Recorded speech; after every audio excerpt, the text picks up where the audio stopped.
In parental alienation, a child is rejecting a parent for a non-protective reason. In other words, that parent is safe, the child is protected and safe with that parent, and there was an unreasonable rejection due to an alienating influence. If we rule out that there is no abuse and this child is not wanting to see them, we have to recognize that they're being abused by the other parent to not have a relationship with them. Because again, it's the child's right to have a relationship with them. And if that person is not supporting that and not recognizing their own role in not allowing that to happen, that's abuse. And then that child, if you notice, alienated children will defend them tooth and nail, just like you see these kids defending the people who are abusing them sexually. It's something that's existed for many, many decades, and I think now we're reaching a point where we're starting to recognise that a child who says vehemently, I'm not going to see a parent after family separation, is a child that's waving a red flag. It's also considered domestic violence because the intent of the behaviour is to harm the other parent and their relationship with the child. And so many behaviors that alienators do aren't always involving the child. The child can be a weapon that's used against them, but they will engage in many, many behaviors just to hurt the other parent. And if you've got a parent who demonstrates, who shows, who through their behaviour signals to the child that it's not acceptable for the child to have a relationship with the other parent, then the child will respond to that because their greatest anxiety is that that parent will become emotionally unavailable to them. Parents are being accused falsely of sex abuse. Terrible, terrible. If a child believes the false story that they had been sexually abused by a parent, they are at the same risk potential for PTSD as if it actually had happened. This is criminal behavior, absolutely criminal behavior. The alienator is assaulting the child's memory, feelings, thinking, relationship with the parent. Assault is a crime. So whenever I conduct trainings with mental health providers and lawyers as well, one question that always comes up is, how do I know whether it's alienation or the child is really being abused and they don't want to see the other parent? So if you follow the model, there would be no way for an abused child to be considered alienated as long as we have accurate ways of determining if a parent has been abusive. So when you see a child who's rejecting one parent, especially strongly, and you see a child, the same child, is strongly aligned with the other parent, probably that's an alienated child, not an estranged one. Alienating parents use a lot of the same strategies of loyalty-inducing things that people who are trying to groom children to be sexually abused use. And we have a lot of research about how profoundly dysfunctional and unstable an alienating parent is. Let's face it, a normal parent will not try to undermine the relationship between the child and the other parent. A normal parent appreciates that the child has a need for the other parent. And when the alienating parent can't appreciate that, they lack empathy, for one thing.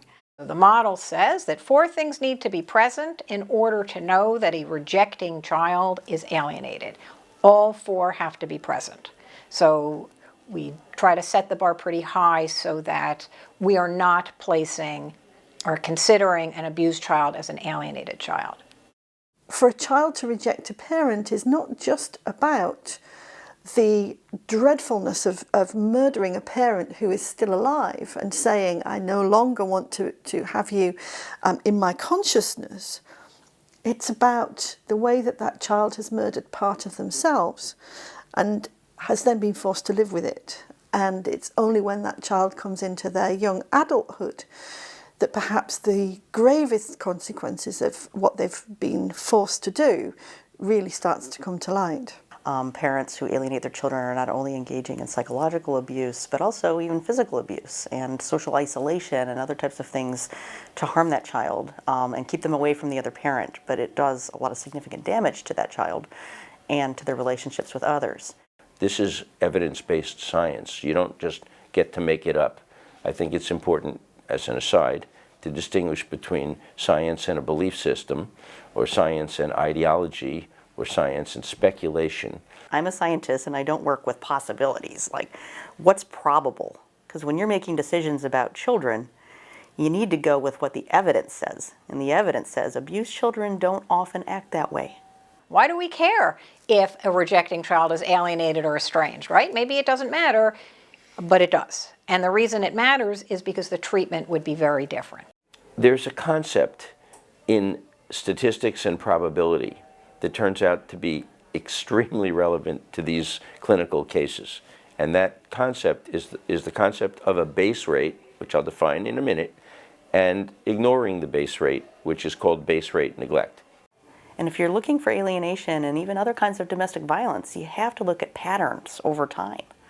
Because abusive parents they use coercive control, they use ways to dominate the other person, and that you have to look deep and you have to look at it over an extended period of time.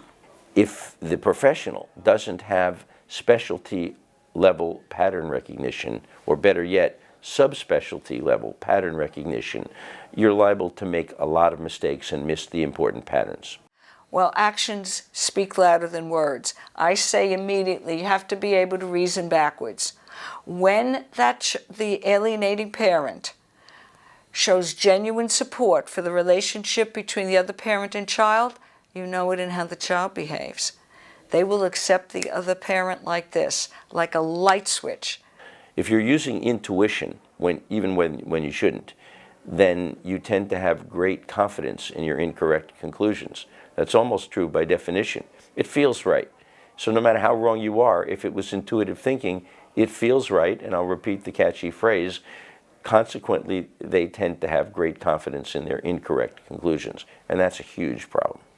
There's a kind of a perception that both parents must be contributing to the problem for this child to be rejecting them.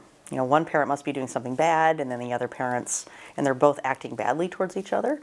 And in my experience interviewing and talking to targeted parents and researching them, that a lot of them are really helpless. They have almost no power or control over what's happening in their lives, in their children's lives. The alienating parent really controls everything. They control access and communication to their child.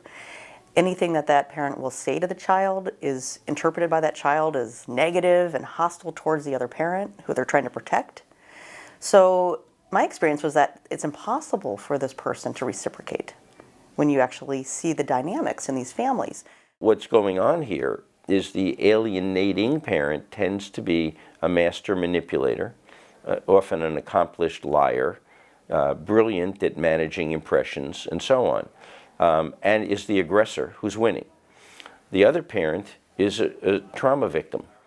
So rather than sort of these children blossoming, they're kind of wilting under the care of the favored parent, and that's just profoundly frustrating, and that word doesn't just really begin to capture how painful it is for the targeted parent to go through that. For one thing, it requires certain types of thinking that are not commonly taught to professionals. Some advanced medical concepts, for example, reasoning backwards from effect to cause, and conditional probability, which is the probability of one thing given another thing, or the probability of one event given that another event has already occurred. So not to get too technical, that's the first point. It requires special expertise, and that expertise is not necessarily common among the people who deal with these cases. Typically, alienating parents are what we call narcissistically vulnerable. They feel very threatened when part of their identity is being diminished within the dissolution of the marriage, so they externalize the blame and project it outward towards the targeted parent. And the children get involved in that, and they're caught in the middle.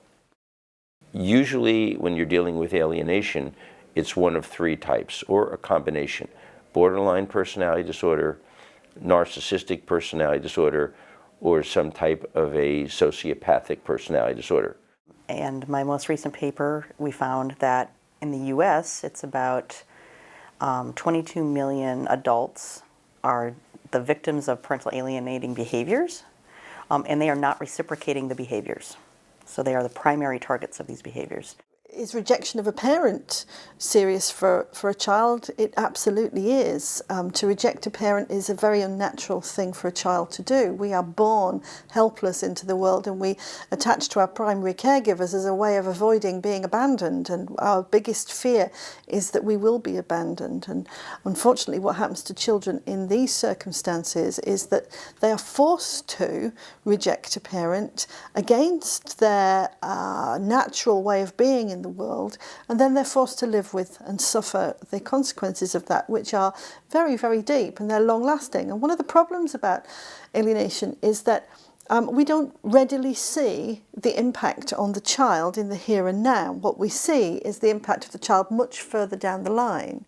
But whether this is deliberate and conscious, or whether it's unconscious, the child is still at risk of the same kinds of harm. And therefore we need to think of it in terms of it as child abuse and child protection. So what my research shows is it's just like other kinds of violence. It doesn't discriminate. Where we do find gender differences is in how we as a society respond to it. The problem for parental alienation, and those of us who understand the damage that it does to children, is that feminism removes the gaze from where it needs to be and argues that the gaze should simply be on women, apart from when women are alienated. I wouldn't say it's counterintuitive for someone who is a specialist in this area, just like quantum physics. If you're a professor of physics, it's not counterintuitive to you. If you're a normal person, it is. The non-specialist in alienation will say, oh, this is a relationship problem between a child and a parent. I know how to treat that. Well, there's a world of difference if the child is rejecting the parent for legitimate protective reasons, or it's a result of a brainwashing. When non-specialists see it, what you see is a child who seems close to mom or close to dad. They can sit in an interview and the parent is rubbing the child's back and holding hands, and the child tells you how great the parent is and how bad the other parent is. Anyone who doesn't have specialty level expertise is liable to leave that interview thinking, what a great relationship. So I'll repeat the phrase, non-specialists almost always, and I don't use a term like that lightly, almost always mistake pathological enmeshment for healthy bonding. When the alienating parent alleges alienation, you have an obligation then to say, let me explore this, and is this my area of expertise? And if I don't know the 8 manifestations, and I don't know the 17 alienating strategies, and I haven't taken a CEU course, and I wasn't trained in family dynamics, and I've never been to a conference like PASG, and I don't collaborate with one single known expert in the field on alienation, this is outside my area of expertise. I have an obligation to do one of two things. Get an expert to supervise me, or say, you know what, I'm in way over my head, I have to pass this case, I cannot treat it. Targeted parents are living in an unending grief. The alienator presents with the 4 C's. He or she is cool, calm, convincing, and cool, calm, charming, and convincing. By contrast, the alienated parent, the targeted parent, has the 4 A's. He or she is anxious, agitated, angry, or afraid. And if you don't know to look for that pattern, and you interview each one, you think you've got it all figured out after the first interview with each person.